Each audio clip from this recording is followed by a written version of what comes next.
Mike's Daily Podcast. Episode 1008. Hello, it's Mike Matthews broadcasting from Cafe Anyway, located somewhere in Podcastro Valley, Mont, the last place on Earth.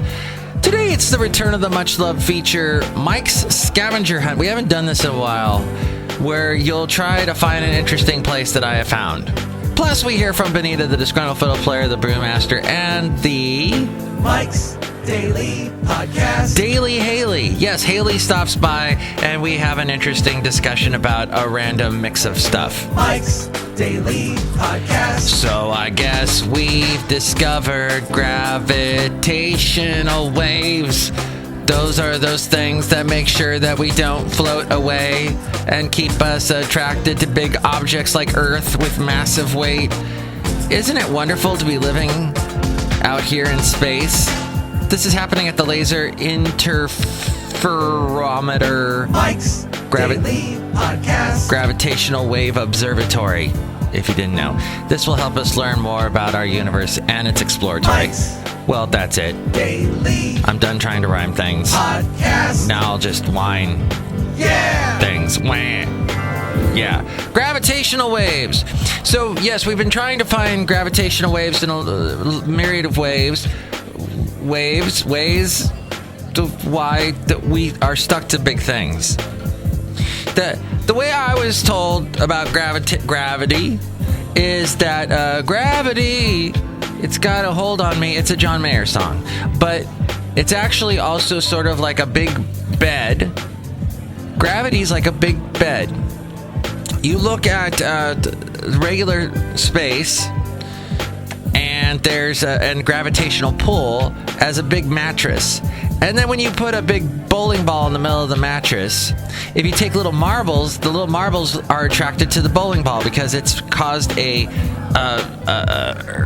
curve in the... Yeah, it makes total sense, doesn't it? The way I'm describing it. That's why I'm not a physics teacher. But I'm an observer of things. I'm an observator, explorator, and leaf blowers. I've mentioned before I don't like them. I've discovered the day that they all come out. Leaf blowing day apparently is Tuesday.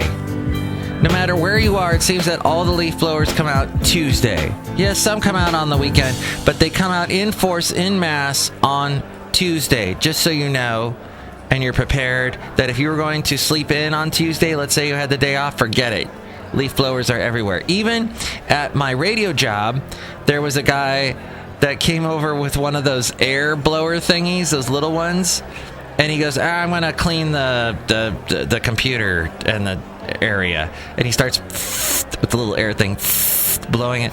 I'm like, wow, you're even like a leaf blower. And he said, what? And I said, who? And he said, no, you said something. And I said, what? Look who just walked in. Hi, Mike. It's Benita, the rodeo queen. Hi, how you doing? As a disgruntled fiddle player, tell you what. What? Can't believe that Obama had the audacity to put all the problems of the country on the guys running for president in the Republican Party. Well, he's just saying, all that talk coming from the Republican candidates. He was saying at the State of the Union that they're putting down America when America has got a lot going for it right now, and it's the strongest it's ever been. That's a lie. All lies. Lies. Lies, I tell you, lies. Okay. Well, that was the last State of the Union that Obama will ever do, so you should be happy about that at least.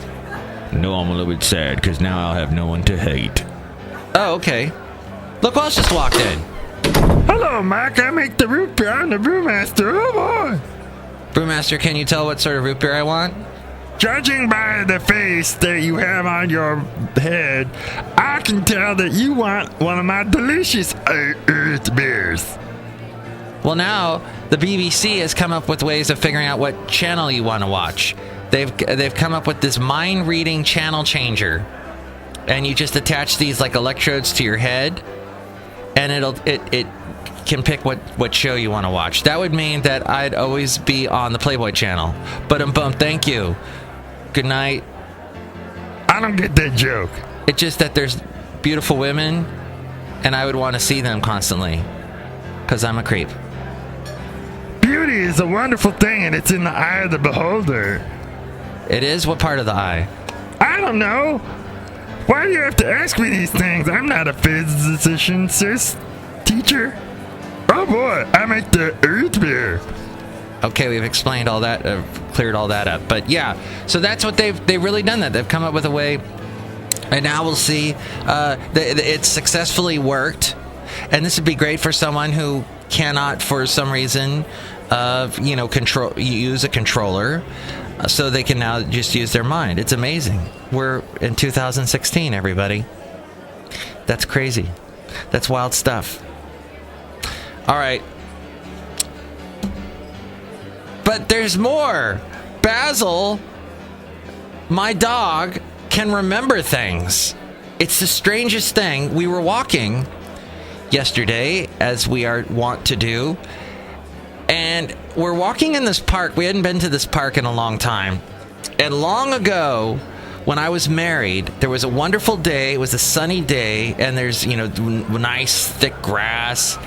And I had to study. I was taking a class, and I had to do some reading.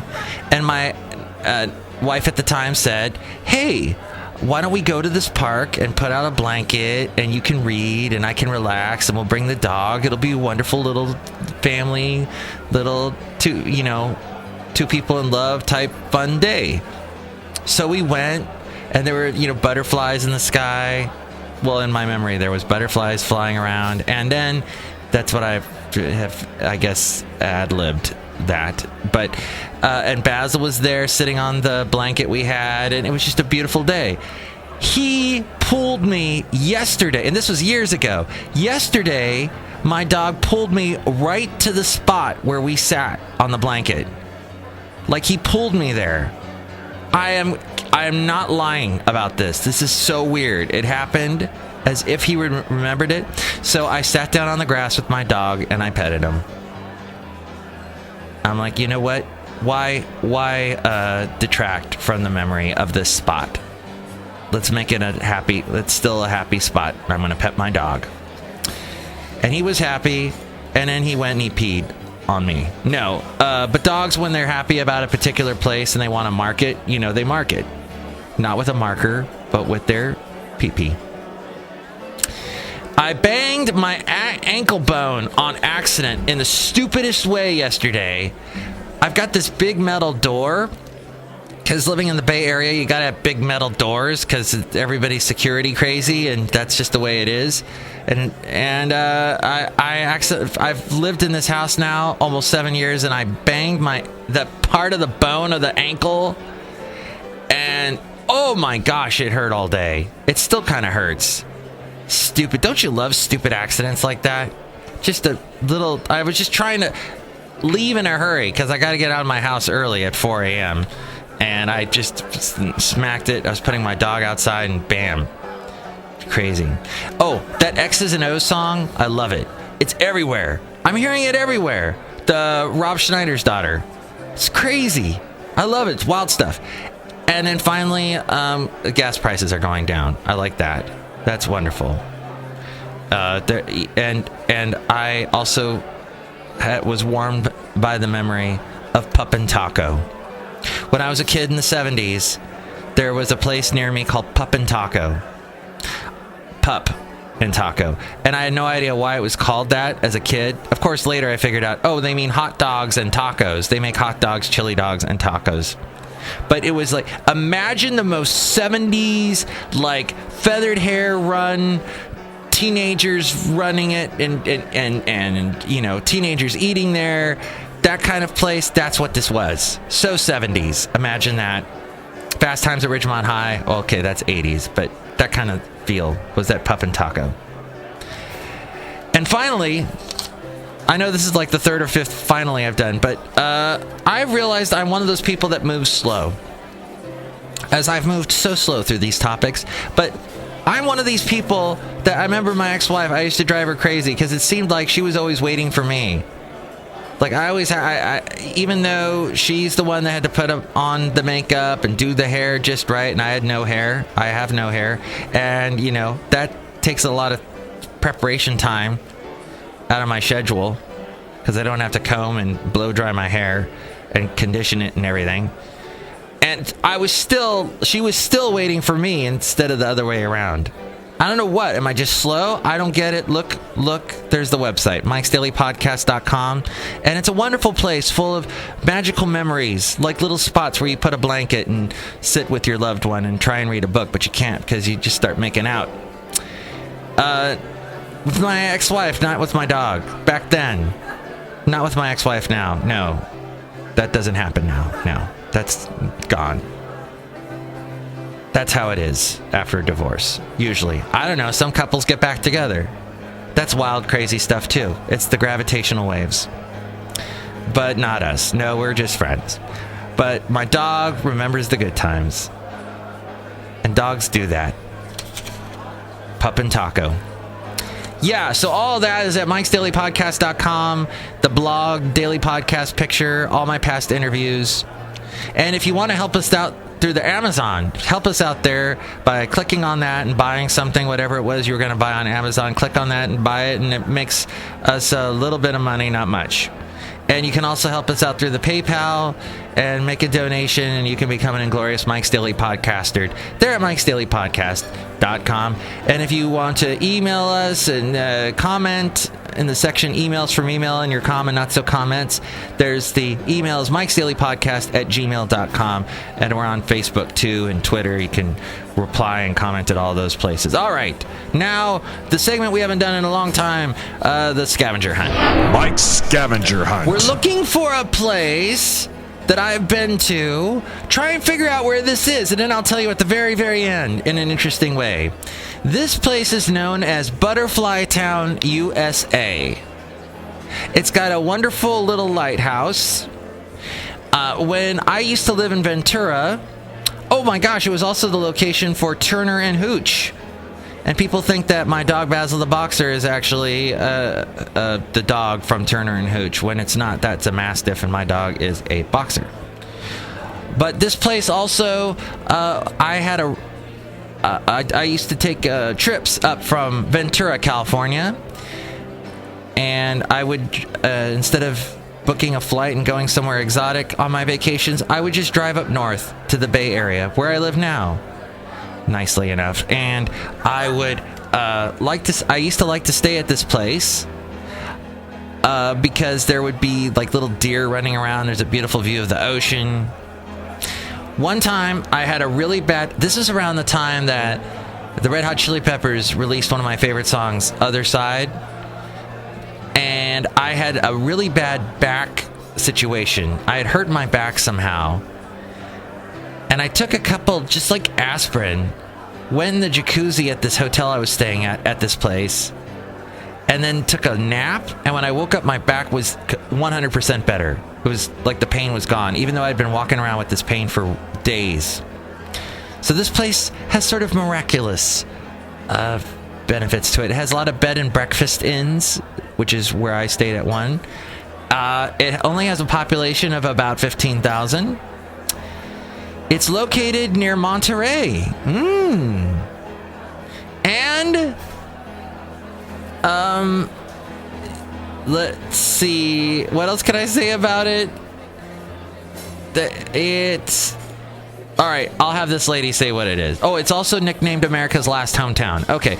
Oh, and it has a lot of Victorian homes, which are beautiful to look at. And actually, Haley is going to mention something about Victorian homes coming up in the next segment, which is coming up very quickly, called The Daily Haley. But here we go.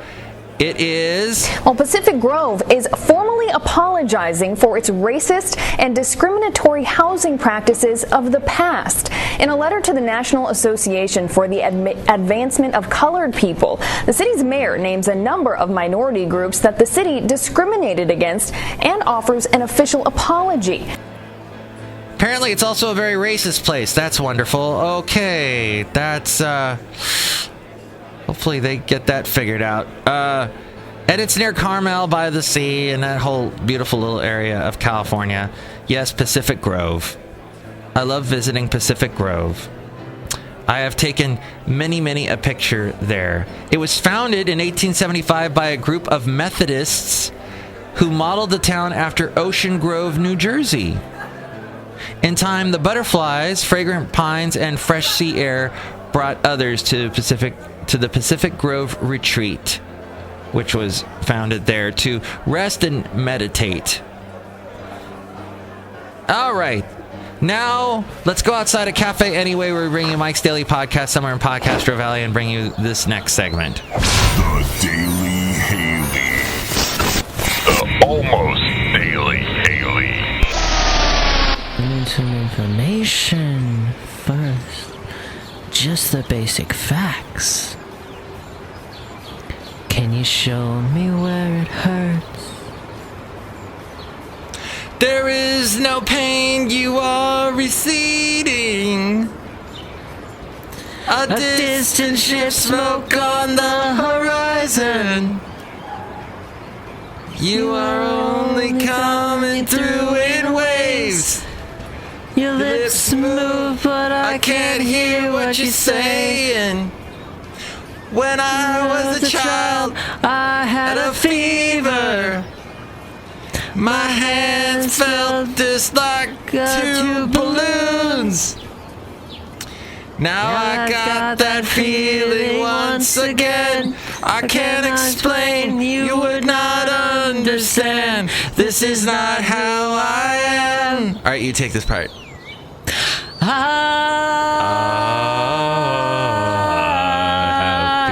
have become comfortably numb. So how come nobody wanted to do that with me at karaoke on New Year's Eve? Did you pull that up? Yeah. Oh, I thought you wanted to do it solo. Frickin' Robert's like, and I like the word frickin'. He's like, what? I don't know what this song is. Oh, come on.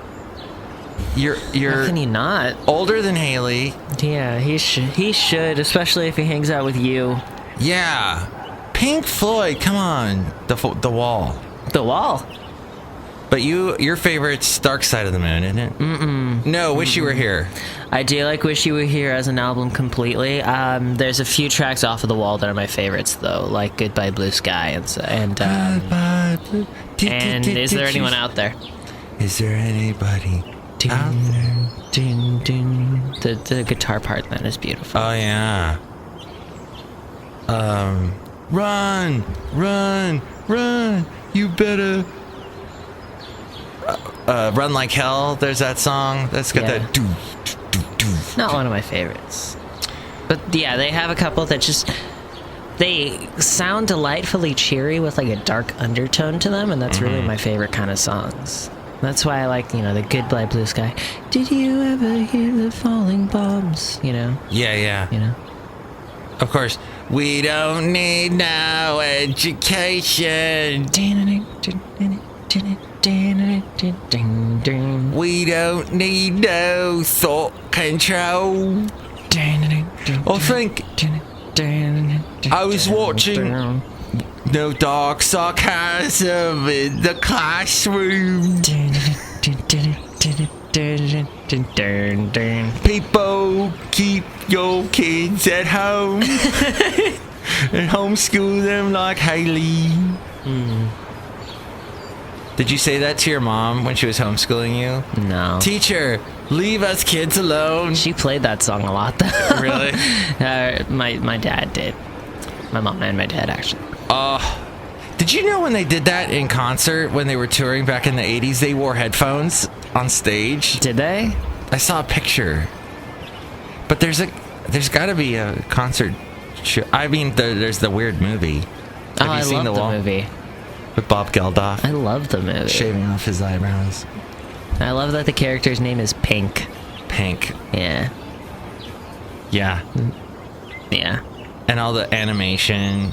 No, it's a fun, creepy video. It adds a lot of context to all the songs. That's what I appreciate it. Because doing a story album like that is pretty difficult. Honestly, I think they did it a lot better than the Who ever did. Really? Oh, yeah. It's a lot more... it's a lot more... Everything's more connected, and you can piece together a story, I think, a lot better than Tommy.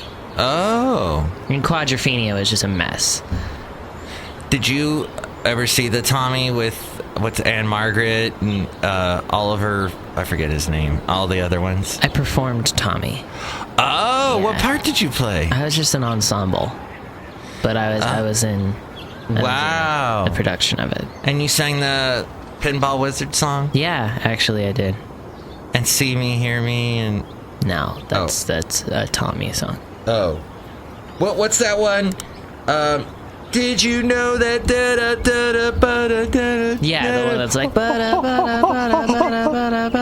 yeah, it just keeps going and going and going. Dun, dun, dun. Yeah. Yeah. And Tommy doesn't know what day it is. Yeah. Doesn't care what game it is. I'm free. Dun, dun, dun, dun, dun. I'm free. Dun, dun, dun. Yeah, that's a great band. Mm-hmm. The Who. I still like You Better, You Better, You Bet, and the line about your dog keeps licking my nose.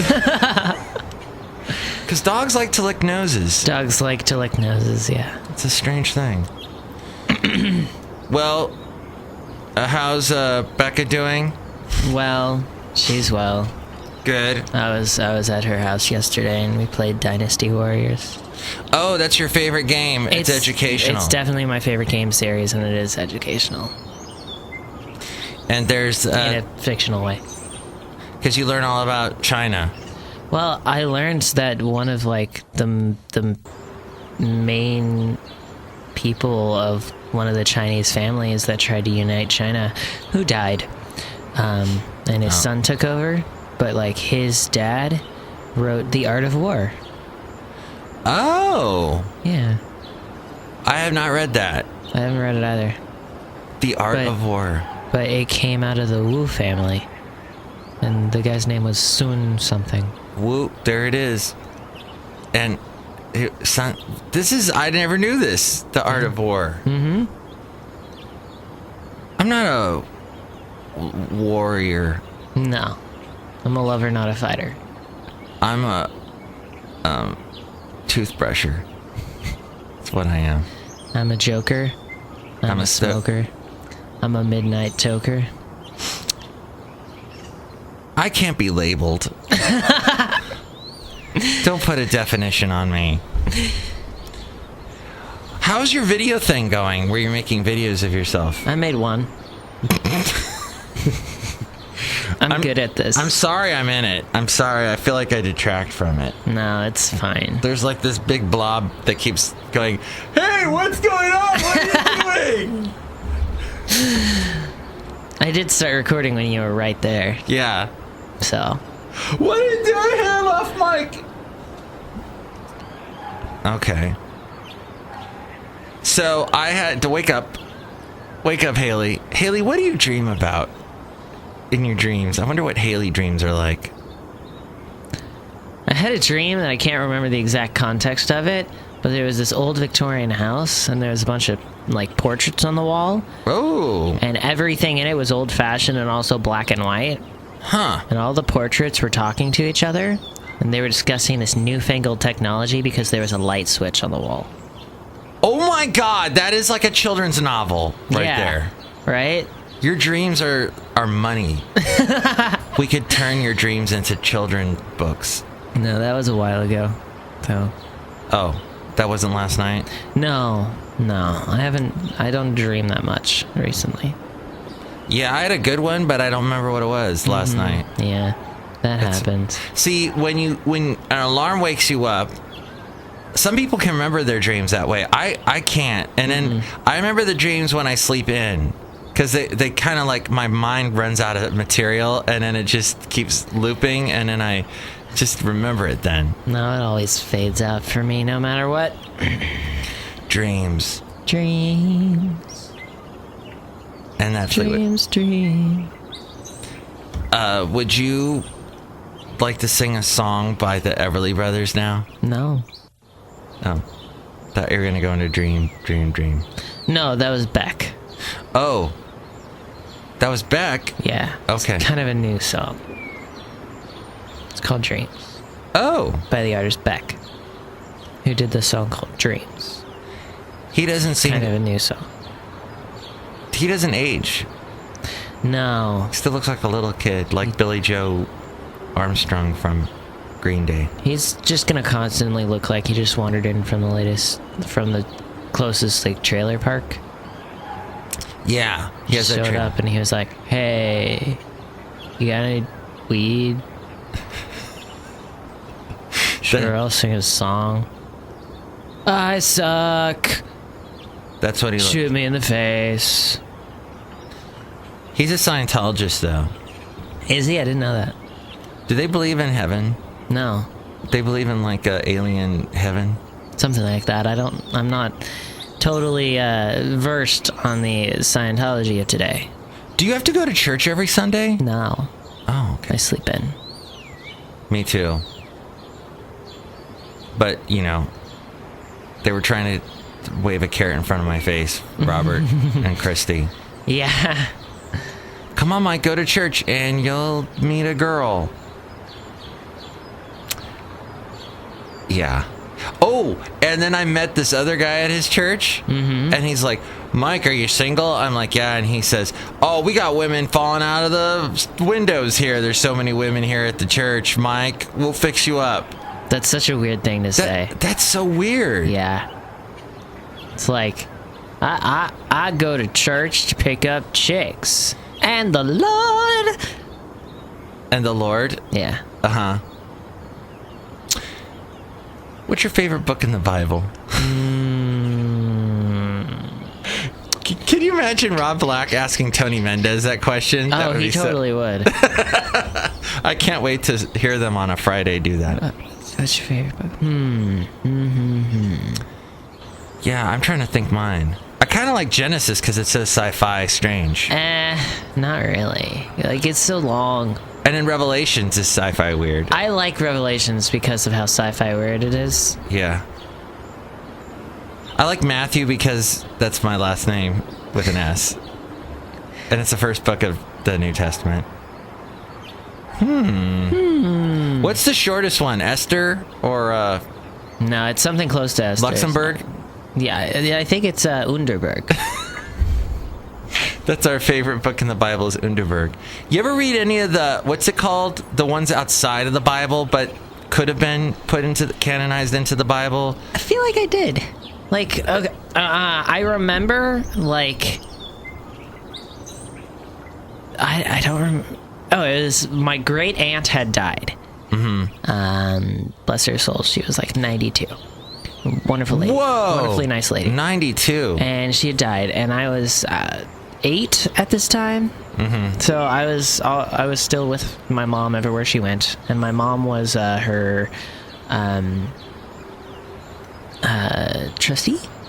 No. Oh yeah, so I had to take care of all her Yeah. estate. She had to help take care of all of her estate and everything, and she was visiting this Catholic church that was gonna be helping with the funeral processions and such, because my aunt was Catholic. Oh. And I remember that she was talking to the priest person, the guy in the suit, with the white collar thing. Yeah, they call them priests or fathers, or sometimes they're brothers. Fathers or something. I don't know. And there's this big Bible there, right? Because there is. It's a big, beautiful looking Bibles. Uh-huh. And I open it up, and there's a book that I never saw before. What? Yeah. And I don't remember what book it was, but it was there. What? And I think I read part of it, and I was like, oh, cool. And then I closed the book again. That's creepy. There was like an extra Bible in that book. Extra book in that Bible. Yeah. Flip that around. Wow. What did you think of the holy water and all that stuff? Those little buckets of holy water everywhere. I appreciate that they're not really cold. They keep them warm? Well, they don't keep them warm, but they're room temperature. Huh. Yeah. I like all the rock in those old churches. All that stone everywhere.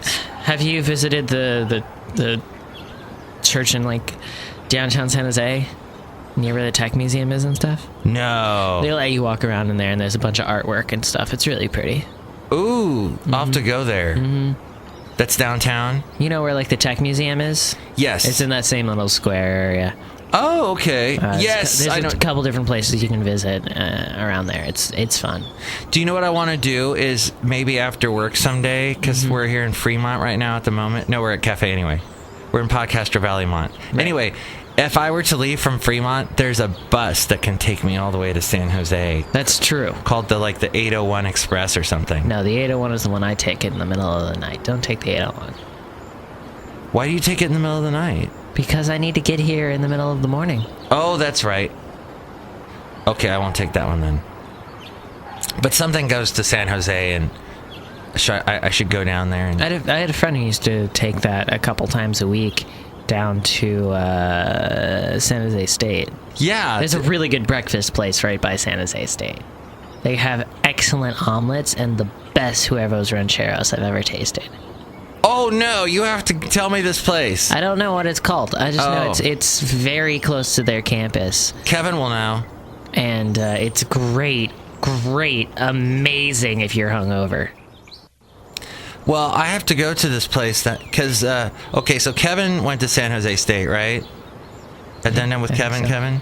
And then, who else do we know? We know someone else that went to San Jose State. It's weird. I don't know, but yeah, go there, order the huevos rancheros. Okay. They take a corn tortilla. Okay, that's a good thing. And then they take another corn tortilla. And they put cheese in between the two corn tortillas. And then they cook them so that it's a little cheesy corn tortilla pillow. And then they pile all of the egg and the salsa and the chorizo on top of that. Oh my gosh. It's really good. See, the thing is though, a big breakfast like that, a breakfast place, means the rest of the day I'm doing nothing. I'm just basically lying on a couch going, oh. It wasn't that much. I still functioned for the rest of the day. Oh, okay. Interestingly enough, I couldn't function before I ate there. But then afterwards you were running like a machine, well-oiled machine. Yeah. That was still slightly hungover. It was delicious. I wonder what this place is. Me too. So next Daily Haley will know. No, we won't. Neither of us are going to do that research. All right. So someone listening to this should go and find it on Yelp. Yeah. Because it's right next to San Jose State. Yeah. Breakfast place. Mm-hmm. They have crepes too, I think. My ex-brother-in-law went to San Jose State. And he was part of their fraternity. He was in a fraternity. Gross. I know. And I went there once because I've known him a long time. And I went there and there was a stripper pole. Nice. And lots of couches. Did you get to try it out? No. No. It's good exercise. Yeah. I know, because you have to be able to pull yourself up and flip around and do all that stuff on a pole. Gotta have super good ab and thigh strength. Yes. Well, I don't have that, neither would I look good on one. So. Don't know till you try. No, I do know, and I don't need to try.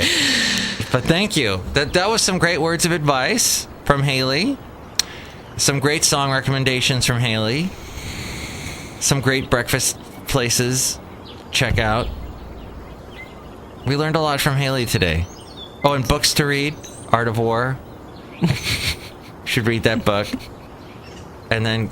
It's a really famous book, honestly. And then start fighting villains in a video game. I think a lot of the Art of War is you don't always have to fight. Ah, no. Sometimes you have to deceive. Ah, deception. Because that happened a lot in China's history of wars. There was a lot of trickery. There was a lot of planning that went into the different battles and such. There's these two famous Chinese military strategists, and I can't remember their names. And this I didn't even learn from Dynasty Warriors, but they were like equals to each other, and they knew it. Like every battle they went up against each other, they knew it was like the ultimate chance to try to outsmart their opponent, and they had the utmost respect for them, to the point of one of the armies who had one strategist behind them was attacking a post that the other strategist was in command of the armies of, and they were greatly outnumbered. And basically, what the first strategist, or what the strategist defending did, was just opened all of the gates and posted all of the troops he had, which was not very many. It was a very small amount, and said, "Hey guys," and the strategist was like, "There's no way I can go up against this guy. Because I don't know what's going to happen. I can't predict his current strategy. Whoa. And I have so much respect for what he could do to my army if I go in unprepared. I have to withdraw." So, like, these strategists were so, like, they were so